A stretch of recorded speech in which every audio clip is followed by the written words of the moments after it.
दुनिया की तमाम छोटी और बड़ी खबरों के लिए हमारे चैनल को सब्सक्राइब करना न भूलें और बेल का बटन जरूर दबाएं।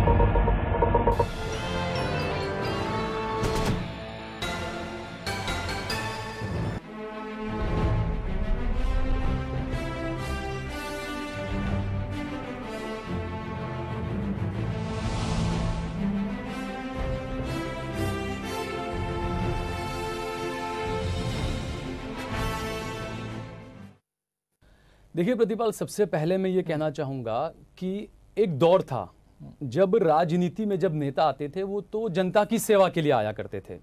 लेकिन पिछले कुछ वक्त से जब नेता जो बनते हैं, चाहे वो सांसद हों, चाहे वो विधायक एमएलए हों, तो उनका जो है वो सत्ता का वो पावर के तरीके पे इस्तेमाल करते हैं, ताकत के तौर पर इस्तेमाल करते हैं, और इसीलिए जो है वो सुप्रीम कोर्ट को बार बार ऐसे मामलों में बीच में आना पड़ रहा है।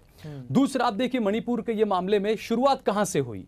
आप देखिए जब 2017 में जब चुनाव हुए थे मणिपुर में, और वहां पर कांग्रेस पार्टी को 28 सीटें मिली थी और बीजेपी को 21 सीटें मिली थी।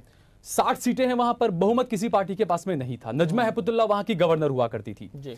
अब उसके बाद आप देखिए कि बीजेपी ने दावा किया, वहां पर जाकर उनको नागा पीपल फ्रंट का उनको 4 विधायकों का समर्थन मिला, और उसके बाद में जैसे तैसे जोड़ तोड़ बीजेपी ने जहां जहां की, आप गोवा और ऐसे कई है वहां के अपने सामने। अब सोचिए कि कांग्रेस के पास में 28 उसके सदस्य थे, एमएलए थे, विधायक थे। उसके बावजूद नजमा हेपतुल्लाह जो गवर्नर थी, राज्यपाल, उन्होंने कहा कि नहीं, बीजेपी ने जो हमको समर्थन का लेटर दिया है तो हम बीजेपी के समर्थन से हम राजी है और हम उनको पहले सरकार बनाने के लिए हम न्योता देंगे और उनको हम मानेंगे। अब सोचिए कि सबसे बड़ी पार्टी, ये गोवा में भी हुआ था ना, सबसे बड़ी पार्टी कांग्रेस थी, लेकिन जोड़ तोड़ की सियासत कैसे हुई, क्या हुई, और उसके लिए जो है वो अमित शाह और मोदी, सब पूरा देश अभी देख रहा है, जान रहा है कि किस तरीके का मामला हो रहा है। जैसे बताया कि कर्नाटक में भी ये मामला हुआ।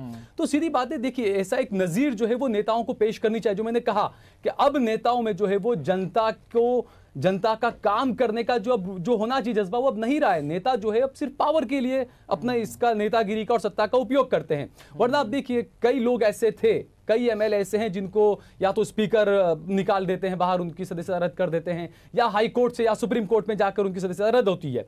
लेकिन अब देखिए 2006 में एक अच्छी मिसाल एक थी, सोनिया गांधी, उन पर सवाल उठा था कि लाभ का पद उन्होंने लिया है। 2006 की बात है, जब 2004 में सत्ता में आई थी कांग्रेस पार्टी, और उस वक्त सोनिया गांधी ने क्या किया, उस पद से भी इस्तीफा खुद ने आगे होकर दिया, और उसके अलावा उन्होंने लोकसभा की सदस्यता से भी इस्तीफा दिया, और उसके बाद वो दोबारा चुनाव लड़ा और जीत कर आई। तो ये होते हैं नेता।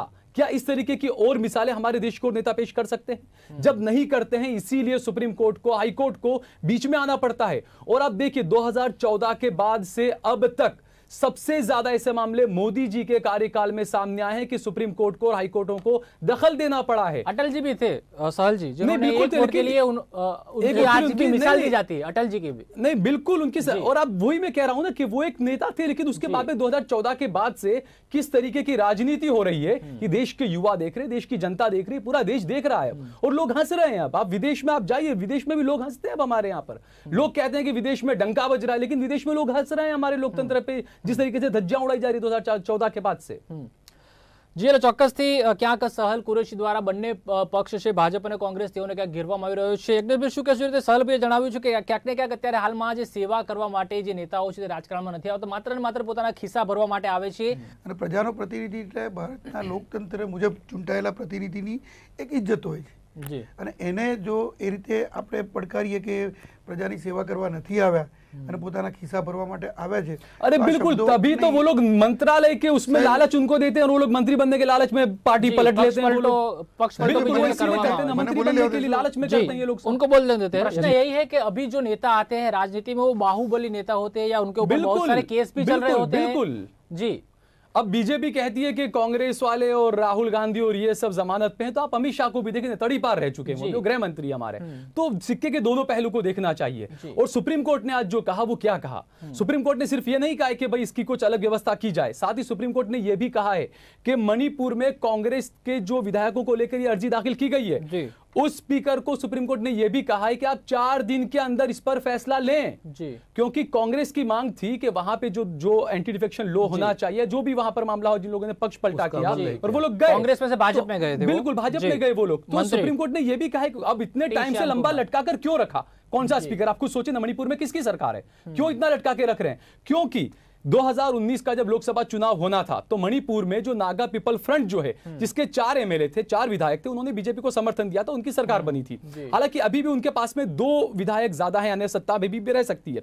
अब अगर ये 2 विधायकों पर फैसला लेते हैं स्पीकर और इनको अगर इनका निलंबन इनको करते हैं तो कहीं ना कहीं बीजेपी की सरकार वहां पर डामाडोल होगी। नहीं होती है। अरे बिल्कुल 27 और 37 और 27 है, आप नेट में भी देख लीजिए।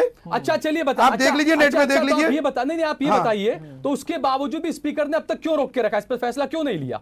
2017 से सरकार है वहां पर आपकी, और अब तक इतना लंबा स्पीकर, किस पार्टी के स्पीकर है वहां पर? आप खुद देखिए ना, आपकी पार्टी के स्पीकर है, क्यों नहीं लिया फैसला उन्होंने? जो यज्ञेश भाई ने जो बात कही कि डामाडोल स्थिति रहती थी, अर्थव्यवस्था को उससे असर पड़ता है, आप किस अर्थव्यवस्था की बात कर रहे हैं? आपके राज्य में अर्थव्यवस्था कहां जा रही है? आप देखिए ना, आज आईएमएफ ने किया, इतनी बड़ी बात कह दी आईएमएफ ने कि जो वैश्विक, नहीं, इसके अलावा एक और बात कही है कि जो वैश्विक आर्थिक संकट है इंटरनेशनल लेवल का, उसके लिए भारत को जिम्मेदार बताया है। ये डंका बजा रहे हो आप लोग भारत का देश में, विदेशों में, आप खुद सोचिए ना ये बात। आप किस आर्थिक व्यवस्था की बात कर रहे हो? कौन से डंका बजाने की बात करते हो आप? वही बात है ना, मैंने पहले ही क्या कहा कि नेताओं में ये बात का खुद में होना चाहिए कि अगर आपको ऐसा लगता है। और दूसरा जो आपने कहा कि जनता का जीता प्रतिनिधि, इतने लोग उसको वोट देके जीत के भेजते हैं, अब वही जिस जनता ने उसको वोट दिया जिस पार्टी के लिए, और उसके साथ में नाइंसाफी कर रहा है, दल बदल कर रहा है, किसी और पार्टी में जा रहा है, सर समय की मर्यादा रद्द नहीं करनी चाहिए। उन पर तो इलेक्शन लड़ने पर, उन पर पाबंदी लगा देनी चाहिए, इलेक्शन नहीं लड़ सकते हो। दूसरा,